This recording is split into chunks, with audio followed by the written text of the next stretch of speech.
Welcome to the Carl Jackson Show. I am your daily dose of objective truth in a world of confusion and lies. Please subscribe to the podcast wherever you go to get your podcasts. Also follow me on all things social media at the Carl Jackson Show. I'm on Twitter, Instagram, Facebook, Truth Social, and Getter. Wherever I am on social media, find me at the Carl Jackson Show. Guys, there's so much I want to talk to you about this fake Islamophobia narrative that is going around. I've got some breaking news for you. Sam Bankman-Fried has been found guilty on all counts. That was the FTX founder, the cryptocurrency guy, the major Democrat donor, has been found guilty. Other headlines that I'll give you as well.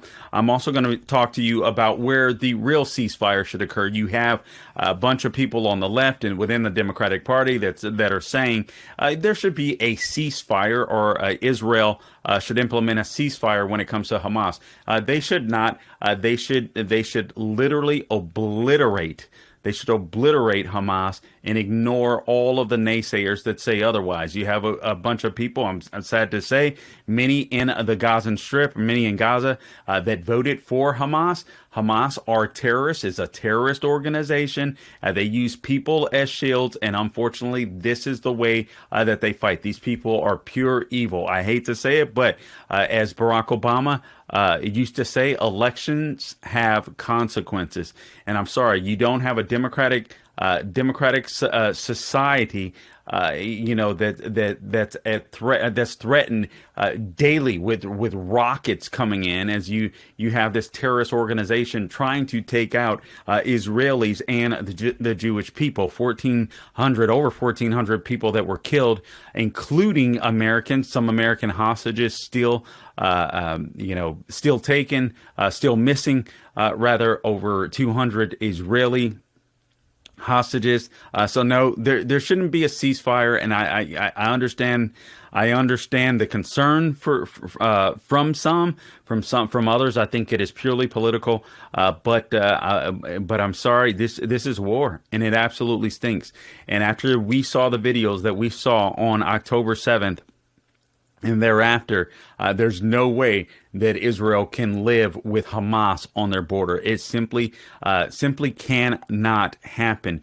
And frankly, I don't know why we're not addressing the American hostages. Like, what are their names? Who are they? Why isn't the Biden administration talking about them? Instead, they're talking about Islamophobia, trying to shift blame. So we'll get into that shortly. But I do want to bring you some of the stories, some which have just broken. I mentioned that Sam Bankman-Fried, this hat tip to CNBC, found guilty on all 7 criminal fraud counts.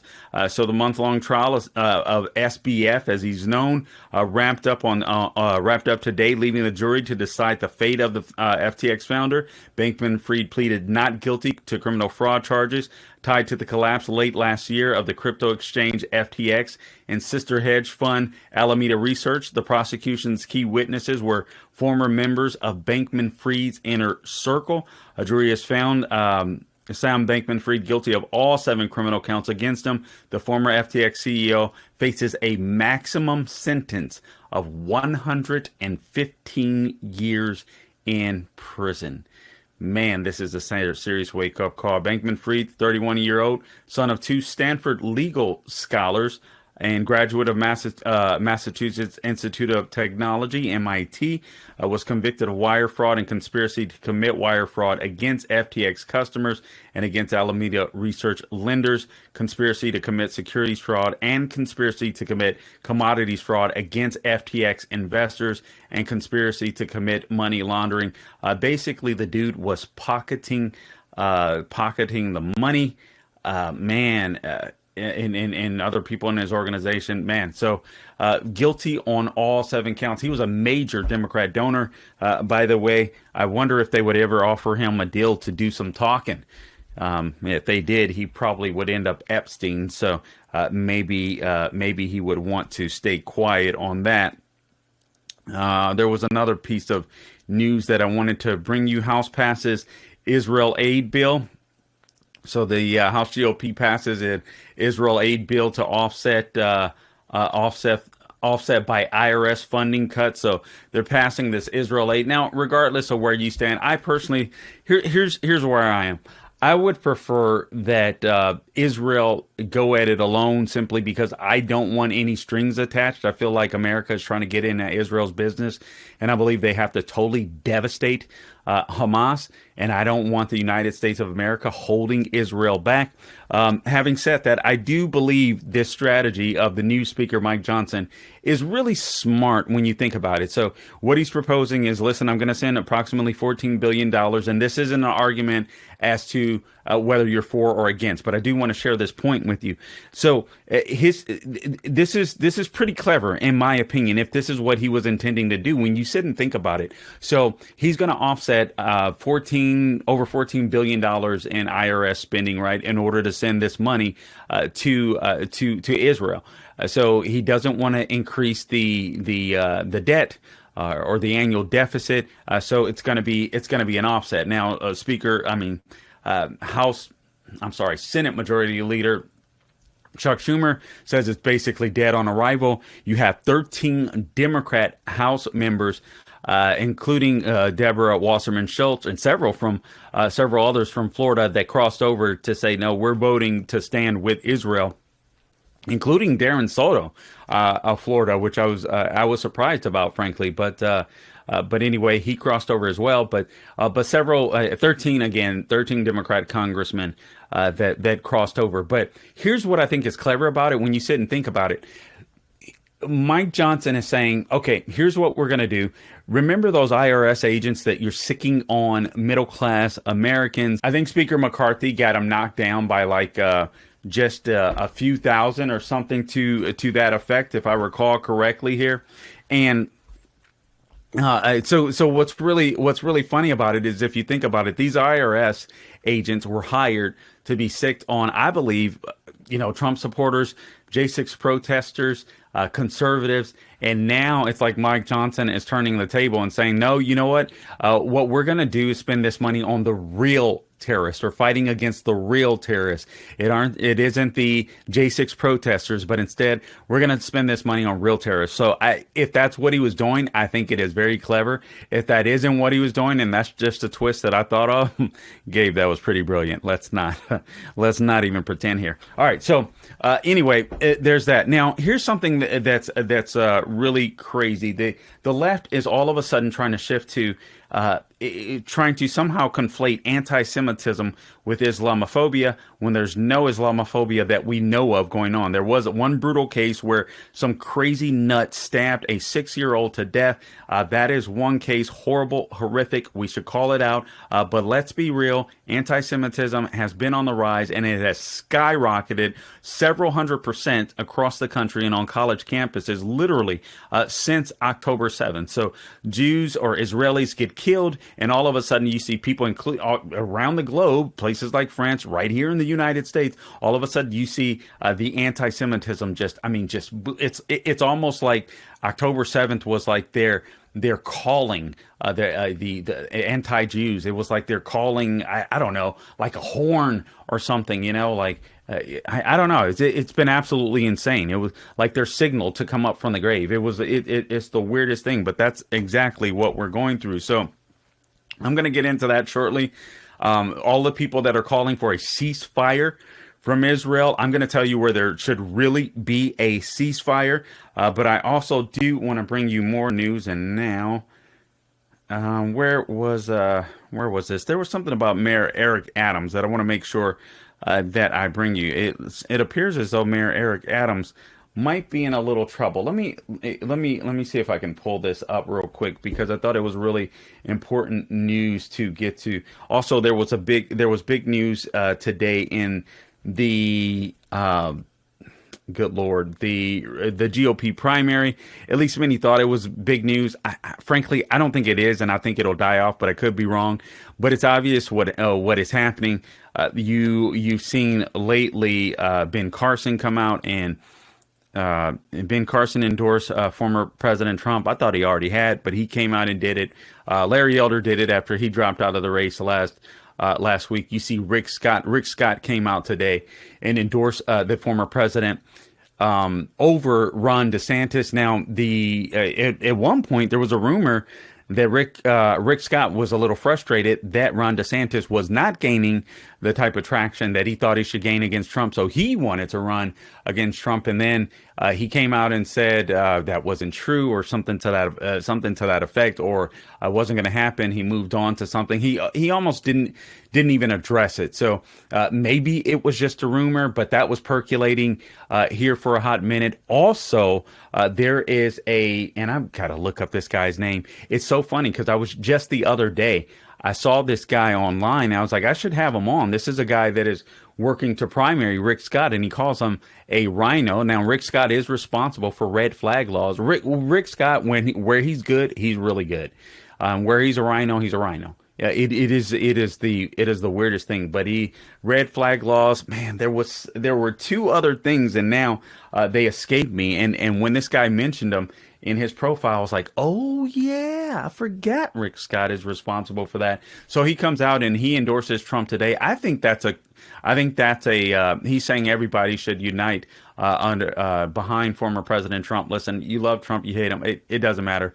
I'm the type of guy, I'm like, nah, I want to go through the primary process. I actually wanted there to be a debate between Governor Ron DeSantis and Donald Trump, because I believe that iron sharpens iron. I do believe they're the two best candidates in the race. I do believe that they have the most to offer solution-based. I don't believe that Governor DeSantis is a rhino. I think that's just absolutely stupid.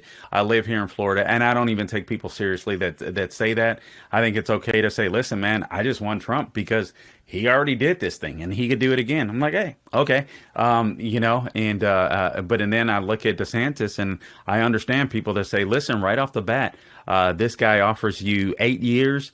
And this guy is he's a conservative, whereas Trump is more, I think Trump is more of a pragmatist. He's more of a common sense type guy, but he doesn't necessarily move the conservative ball down the road for a long period of time. And I understand that argument too. So anyway, it is what it is. Those are the two better candidates in the race. Rick Scott comes out and endorses, and the goal is to try to shut Ron DeSantis out of the primary. We'll have to wait and see what happens. Obviously, in the Iowa primary, I saw numbers that he and Nikki Haley were tied. Ron DeSantis and Nikki Haley, but now I'm seeing that Ron DeSantis is up and she's down a little bit. So we'll wait and see what happens at this debate next week to see if anyone gains traction. I think a part of the story too, I don't worry about the national polls, because once the race gets going, once the voting starts in Iowa, New Hampshire, South Carolina, at that point it's any man's game. Whoever gains momentum. I think if Trump wins Iowa, I think it's over for everybody. I think if Trump doesn't win Iowa, that may say something different. We'll have to wait and see if somebody can survive. If there's one other candidate like a Ron DeSantis that can survive to Super Tuesday, there may be a race. But I think if Trump wins Iowa, I think it's all over. I don't think it's over now. I don't believe the polls. I just frankly, I think even conservatives are faking the funk to get the results that they want. And I'm sorry, I'm a we the people guy, so I want to squeeze as much juice out of a Trump or a DeSantis as possible. And I believe that if you don't have a primary, then you can't. Even the things that Trump has done in the past, I'm like, there's things that have to be done better. There has to be better personnel. You can never fall for like a COVID lockdown type thing. The spending, even under Donald Trump, even though the economy got good because of the tax cuts. And by the way, that plan belonged not just to Donald Trump, but I give him the credit for passing it. Obviously, I mean, that was kind of a rhino. That was a plan that was what's the name? Paul Ryan helped develop, but it worked, and it worked well.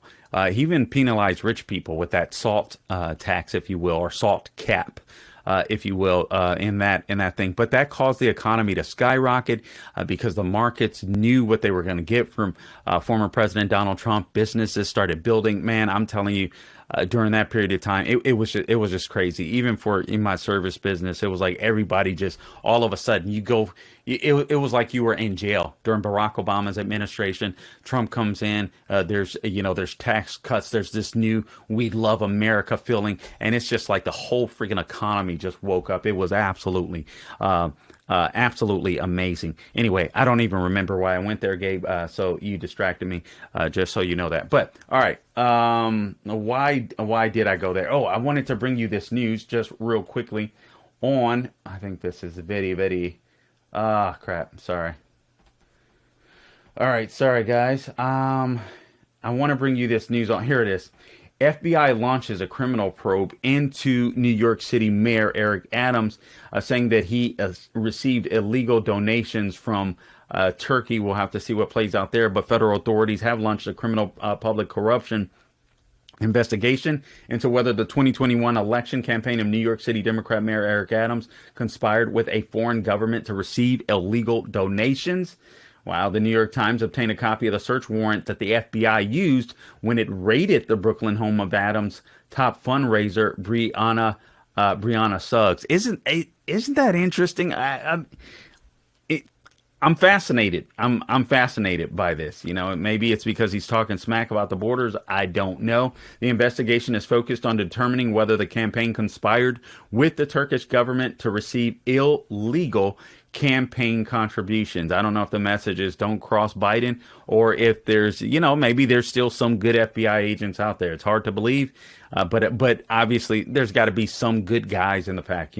Investigators sought information about a local construction company with ties to Turkey and a university in Washington, D.C. with ties to Turkey and Adams. The report said the search warrant also indicated that authorities were looking at whether the campaign kicked back benefits, quote unquote, to the construction company's officials and employees and to Turkish officials.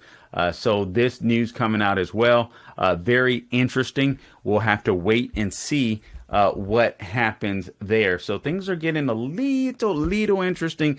I think as you get closer and closer to the election, there's going to be people that are going to want to challenge Biden, that are going to want to get him out of the race. And I just wonder, if he'll send his thugs to do his business, and frankly, I thought Gavin Newsom would end up stepping in, and it is possible that he still will. But I also believe as the world is in chaos, as crazy as this sounds, Democrats might believe that Joe Biden is the bigger guy or the better guy to navigate us through a potential World War III. And sadly, that's where this appears to be headed. I hope that I am wrong. But I fear right now that I am not. All right, so here, let me do this, because here's what I want to get to. And this is a condensed version. I was trying to find a longer version of a speech that the Vice President Kamala Harris gave regarding Islamophobia. This, while we're in I've never seen anti-Semitism like we're seeing today. I never would have imagined that it was so bad in the United States. And I read stuff all the time, and read these stories and these headlines and get into them. So I knew that anti-Semitism was real. I knew that it existed. But I mean, these people are coming out of the woodworks, and all of a sudden you have the White House shifting, talking about Islamophobia. And let me tell you why they're doing that before we get to this video. They're doing that because part of their constituency are terrorists and are pro-Hamas supporters. That's part of their constituency. See, they can bully the Jews around. Sadly, they know this. It's like the black community. They can ignore you. They can kind of bully you around. They can dangle little carrots in front of you. Oh, we love you. We care for you. We're going to give you this. We're going to give you that, and all this kind of nonsense. But the bottom line is the left just uses you. They always come up with some type of distraction, even though they're the culprits. To make you look as if you're the culprit. So in other words, if you call out anti-Semitism, right, then you're the one that is you're the one that's the Islamophobe. You see how that works? This is exactly what they do. It's insane. But anyway, I want to get to where the real ceasefire should be happening. So I do want you to hear this. I'm going to offer my take on this. I'm going to offer you also, there was a column that was in the Federalist that I thought was really good, what America would look like what America would look like were guns to be banned in America. And the columnist writes that we wouldn't look like Australia looks like, and I did a podcast on that the other day, but we would look like Mexico. I'll tell you why that's important and what happened with Mexico, because you may not know, Mexico used to be as pro-gun as the United States. And then things shifted. The government started taking rights little by little by little by little. And this is why you have these Mexican cartels running around now. So we'll get into that. But first, let's go ahead and run this video. This is Kamala Harris talking about anti-Islamophobia, despite the fact that no one has seen any Islamophobia. Let's roll the cut, Gabe, or roll the video, por favor. And today, we take another important step forward in our fight against hate. For years, Muslims in America and those perceived to be Muslim have endured a disproportionate number of hate-fueled attacks. As a result of the Hamas terrorist attack in Israel and the humanitarian crisis in Gaza, we have seen an uptick in anti-Palestinian, anti-Arab, anti-Semitic, and Islamophobic incidents across America, including the brutal attack of a Palestinian-American woman who is Muslim and the killing of her 6-year-old son. A senseless act of violence that the Department of Justice is investigating as a hate crime. For so many people in our nation, the past few days and weeks have brought about all too familiar fears. Fears that they will be targeted, profiled, or attacked simply because of who they are, how they worship, or how they look. And so today, I am proud to announce the Biden-Harris administration will develop our nation's first national strategy to counter Islamophobia. This strategy will be a comprehensive and detailed plan to protect Muslims and those perceived to be Muslim from hate, bigotry, and violence, and to address the concern that some government policies may discriminate against Muslims. For example, the so-called Muslim ban, which President Biden revoked on our first day in office. All right, so that was Vice President Kamala Harris talking about Islamophobia. Her eyes are watery. Good point, Gabe.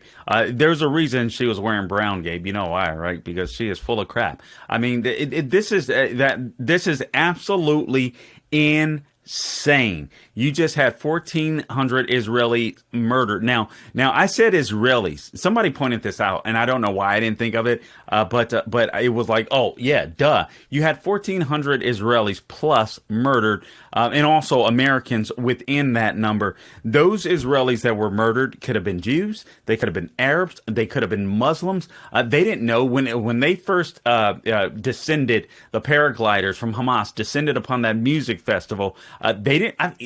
They were not. They weren't checking people, are you Jewish? Are you Arab? Are you a Muslim? They were shooting indiscriminately. They were killing people indiscriminately. They did so as they went through the towns as well, through the kibbutzes, I believe is what they're called, the neighborhoods. Forgive me if I get that wrong. But they were just shooting indiscriminately. This lady is a fake. This lady is a fraud. Do any of you know?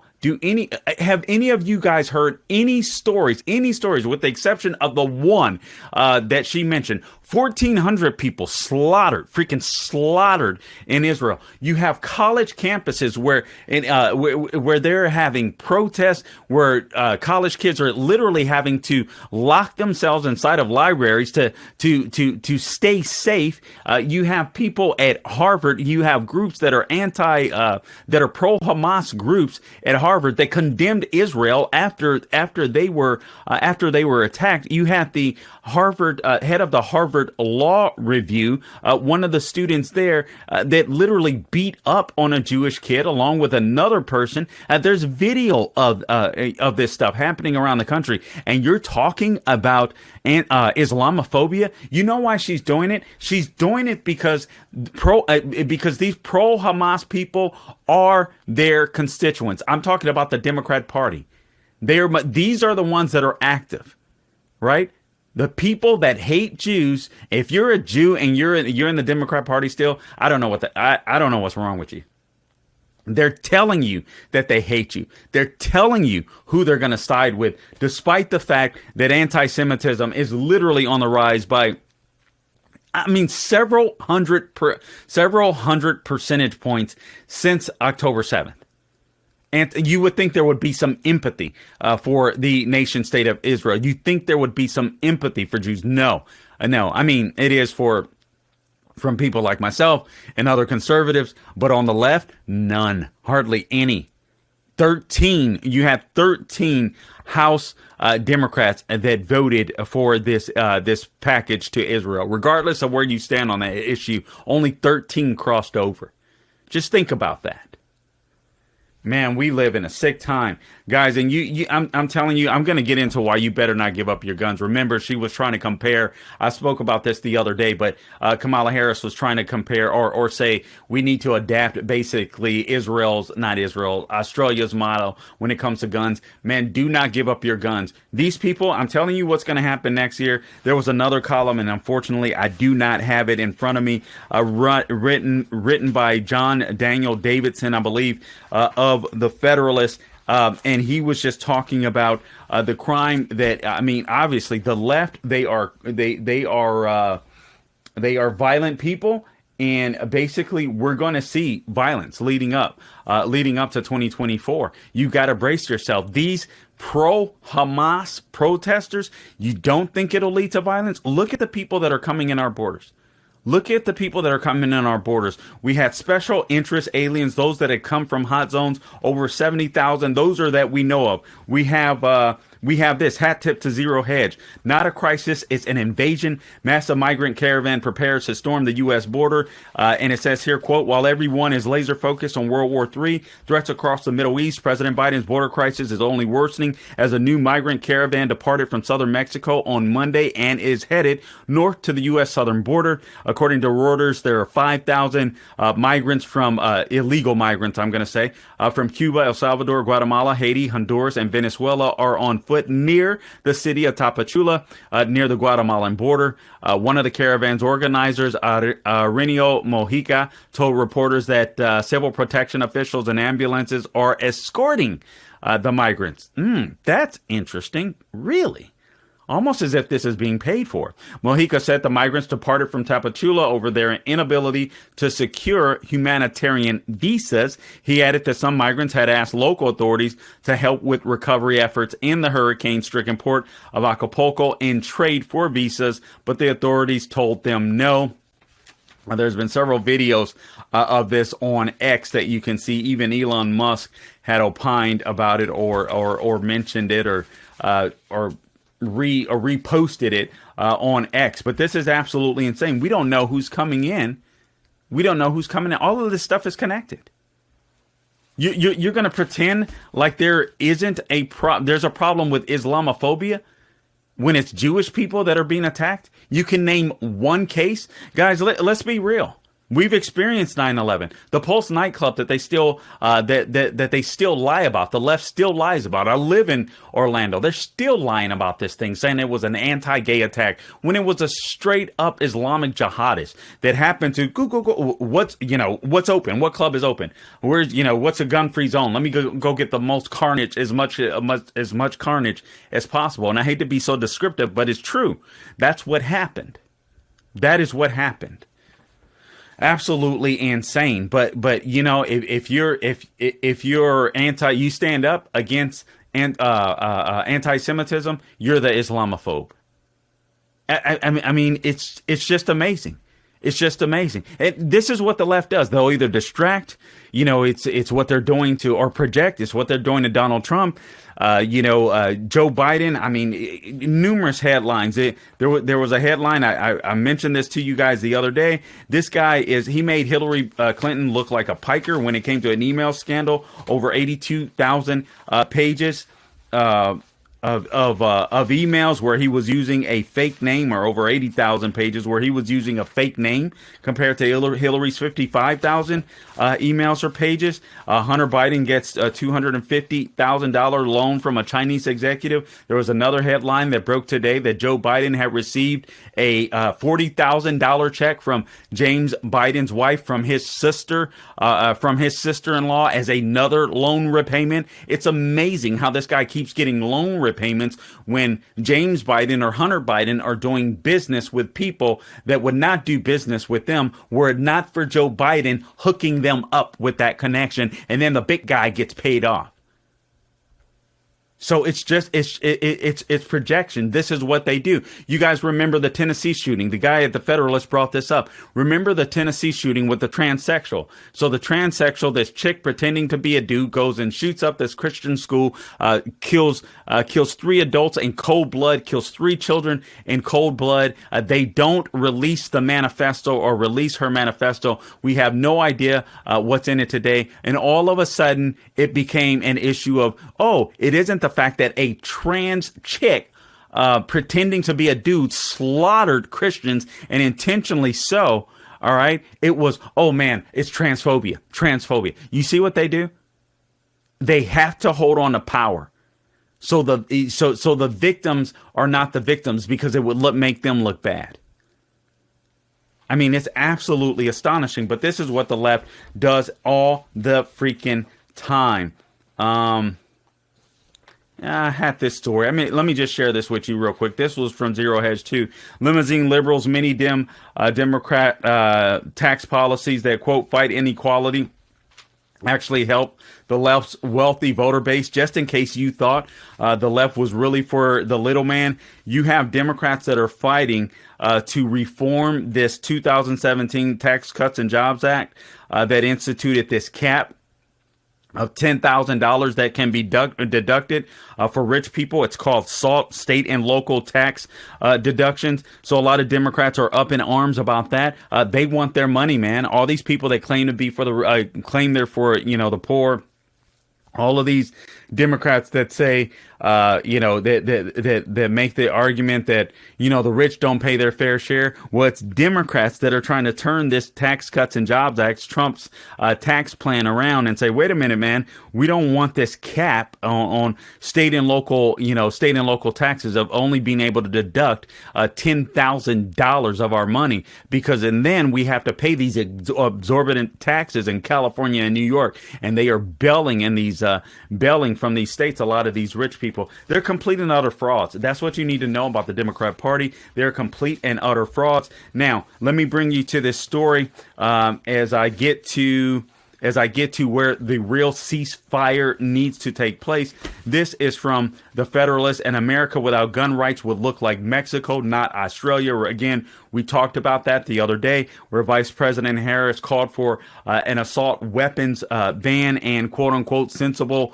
gun laws after the Maine mass murderer and everything that he did, despite the fact that this guy should have been caught. I mean, he was involuntarily placed in a loony bin, basically a mental health hospital. I don't mean to be flippant about that and mean towards people with mental health issues, but he was involuntarily placed in a mental institution. The guy was hearing voices, I read earlier, calling him a pedophile and all of this. Even his co-workers or colleagues, I should say, in the National Guard had reported to their superiors and had reported, I believe, to New York police that this guy was going to snap. This guy was going to be a mass murderer. This guy was going to be a quote unquote shooter. And the authorities did nothing about it.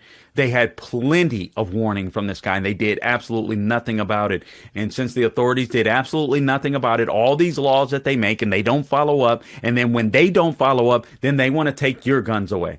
But this lady's a complete and utter fraud, this Kamala Harris. And the conditions are so different in Australia. You're talking about a country, what are they, like 30, 40, 50 million people? I don't know exactly, but they're nowhere near the size of the United States. All right. I mean, they are completely surrounded by water, very hard to get to. They also have a very strict immigration policies.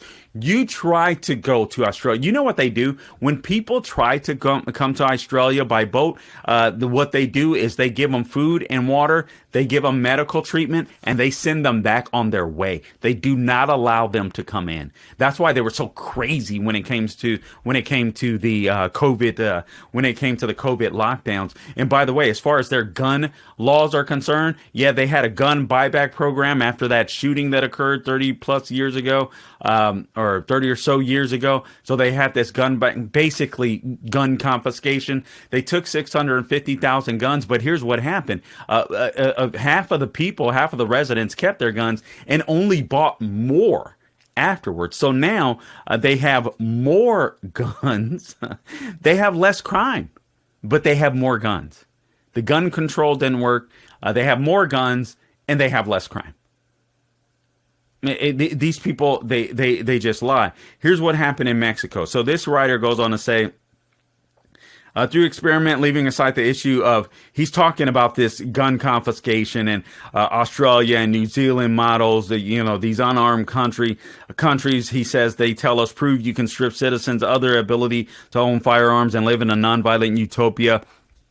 But he asks, is that the likely outcome of such a ban in America? And the answer is a clear no. That is not the answer. That is not the solution. And I'll tell you why quickly. I'm sorry, with this new setup, I've got to press these buttons here and again. But no, he says, all right, so let's just use common sense. So a shooting occurs where this guy, like the main shooter, had an AR, and everybody's up in arms about AR. By the way, it's a smaller caliber. I shouldn't even say that because they don't know what they're talking about. But anyway, so they're up in arms about, AR-15s, because the main mass murderer uses an AR-15, and sometimes those are used in mass shootings. However, I think it's like third on the list. Most people use handguns, believe it or not. They never talk about that. They use handguns for mass shootings. And then if they were really being honest about mass shootings, they would be looking in different blue cities every single weekend to check out real, mass shootings or whatever. But they don't. They pay attention to these stories that often occur with AR-15s, actually, because they are more rare and they can get more media exposure, and they can make our AR-15s sound big and bad and ugly and scary. And then people will say, okay, all right, we just got to get rid of AR-15s. And then the political pressure mounts, so our politicians cave in. And then what about the next mass shooting? What if the next mass shooting happens with a hunting rifle? Then what happens? Do we ban all hunting rifles? What if the next major mass shooting happens with, like a Glock 19 or something, just a semi-automatic pistol? Do we ban all of those? Do we ban shotguns if someone uses a 12-gauge shotgun? This is what the left wants to do. I mean, what if you get a BB gun, you actually accidentally hit somebody in the eye, and somehow I've actually heard stories like that. Or a pellet gun. Oh man, we can't even have pellet guns or BB guns. I mean, you don't know how far this could go, but they'll take it all away. That's exactly what they did in Mexico. That's the point. And you can picture some squishy Republican or Democrat getting on TV agreeing with this nonsense, going on a CNN. He writes about that just kind of somewhat jokingly, but we'd be left with nothing except a technical right, a technical Second Amendment right that's totally meaningless and nothing to it, just like Mexico. All right, so we can't compare the United States to New Zealand. I told you why, or in Australia. It makes no sense whatsoever to do so. And those areas are largely homogenous. I mean, the same type of people, same type of thinking for the most part. It's just completely different. All right, it's just completely different. All right, Mexico is a better comparison as far as population-wise, a little closer to the United States than a New Zealand, or an Australia has more people. California has a bigger population. Is that true? Has more people than Australia and New Zealand combined. California does. So these places don't even have as many as I thought. All right, so California, the state of California alone, has a bigger population than Australia and New Zealand combined. And again, they have in these countries, Australia and New Zealand, they have very strict immigration policies. So I wish the leftists would adopt those, but they won't. So Mexico is going to be our better example. So here's the history of Mexico's gun ban. In 1857, Mexico had a constitutional right to bear arms. Then in 1917, the country excluded weapons that were reserved for military branches only and added additional restrictions, and today the right to have a firearm is restricted to your home. Doesn't that argument sound familiar? So Mexico went to, listen, you can't have military style weapons. They did this all the way back in 1917. So before that, they were a big kind of, if you will, obviously they don't have the Second Amendment, but they were just as big as their on their citizens owning firearms as was the United States. And then in 1968, in response to civil unrest, the Mexican government established what they call a, quote, federal arms registry. Federal Arms Registry, basically a list. Dan Bongino always talks about this as a list. He's really good on this stuff. I got to give him props but it's a smart way to put it. They want it. Our federal government wants to do that now. They want to create a list. You know why they want universal background checks? Not like we already do background checks. You go to a gun store, they're going to do a background check on you. But here's what they want. If you're a private citizen, you have the right to do with if you want to pass it down to your son, your daughter, sell it. They want you to have to give up all of that information. That's what they want. I mean, they want to be able to follow that weapon from get to go.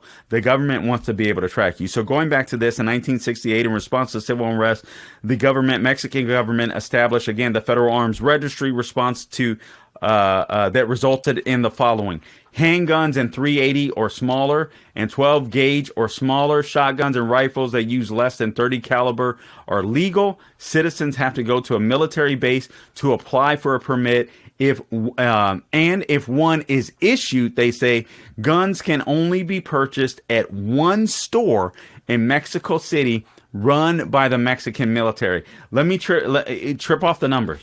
All right. So Mexico has a population approximately of 100 million people. There's only been 4,300 gun permits issued. Little by little by little. But you know who has all of the guns? The elites and the Mexican cartels. Isn't it amazing? The elites that are banning the guns keep the weapons for themselves, and the criminals that don't give a flip about the elites because they'll kill them as well have the best weaponry out there. So let me just kind of circle back to this as I close with this. You hear the left talking about there needs to be a ceasefire. We need to negotiate for a ceasefire. A lot of pressure being put on Joe Biden, ceasefire, and you don't have to put much. I mean, the guy is a pro-Hamas. He's a despicable human being. He's a despicable leader, a horrible leader, a weak leader. Everyone's taking advantage of this guy, and why wouldn't they? Why wouldn't they? It sucks for us as Americans. But why wouldn't they? Of course they would. But people are saying there needs to be a ceasefire. There needs to be a ceasefire. There needs to be a ceasefire in Gaza. No, we need to let Israel do their thing because they can do it better than we can. They know the terrain. They know what they're doing. They know what they're up against. Obviously, it is very dangerous. Obviously, it can be very deadly. But they know what they're up against. But here's where I would suggest the real Here's where I would suggest we really have ceasefires, or the real ceasefires occur. How about in blue cities where we have the highest murder rates? How about in St. Louis, Missouri? The first city with the highest murder rate in the United States is St. Louis, Missouri. How about we issue a ceasefire in all of these Democrat-run cities? There were 194 murders in St. Louis City in 2021. Those are the latest numbers that we have. That's with an average of 64 homicides per 100,000 inhabitants. How about we issue a ceasefire in Baltimore, Maryland, another Democrat-run city? That's the second city with the highest murder rate. There were 348 murders in the city of Baltimore. With an average of 58.63 deaths per 100,000 inhabitants. What about, San Juan, Puerto Rico? Rico. How about we issue a ceasefire in San Juan, Puerto Rico? Did you guys know there were 172 murders in the city with an average of 54.03 deaths per 100,000 inhabitants, coming in as the third most dangerous city? What about Detroit, Michigan? Detroit has been the fourth city with the highest murder rate in the U.S. and 34th in the world with a murder rate of 40.74 per 100,000 inhabitants. How about we issue a ceasefire in the Democrat-run city of Milwaukee, Wisconsin? That's on the western side of Lake Michigan.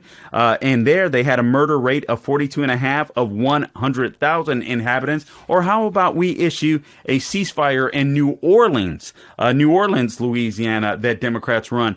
They have a murder rate of 40.6 of 100,000 inhabitants. What about Cleveland, Ohio? We should issue a ceasefire in Cleveland, Ohio, another city run by Democrats, and they have a murder rate of 33.7 of 100,000, the seventh deadliest in the nation. What about Atlanta, Georgia? The capital of the American state of Georgia is Atlanta. They have a murder rate of 32 of 100,000 inhabitants. And then you have Las Vegas. It's weird how all of these cities, man, Chicago isn't even mentioned here. It's crazy. I don't even see Chicago here. And this is absolutely amazing to me. All of these Democrat-run cities. Maybe Democrats, instead of telling Israelis instead of telling Israel what they should do to keep themselves safe, why don't you guys tell your Democratic mayors what they should do to keep their citizens safe? How about we focus on that? Las Vegas, Nevada, 31.4 murders out of 100,000 inhabitants. Kansas City, Missouri, you had 1,654 violent crimes committed against every 100,000 residents on average. Memphis, Tennessee, 27.1 murders out of 100,000. Indianapolis, Indiana, I think that one is a red one, but this is a trick. This is what Democrats do. They'll say, oh, red states are there's just as much gun violence in red states as blue states. This is not a blue Republican issue, so on. And they'll even say, oh, there's more murders in some of these red states, and it's a complete lie. What they'll do is they'll look at a red state and then find a blue city with high murder rates and use that stat. That's what they do. That is the game. These people are despicable. But in Indianapolis, Indiana, out of 100,000 inhabitants, 27.1 are murdered. New York, New Jersey, 25.6 murdered out of 100,000. Columbus, Ohio, 22.4 murdered out of 100,000. Houston, Texas, 20.3 murdered out of 100,000. So if we're going to be asking anyone to issue a ceasefire, I suggest that Joe Biden and Kamala Harris and all of you pro-Hamas protesters claiming to be pro-Palestinian, I suggest that you issue or demand ceasefire in all of the blue cities that you run that are causing chaos.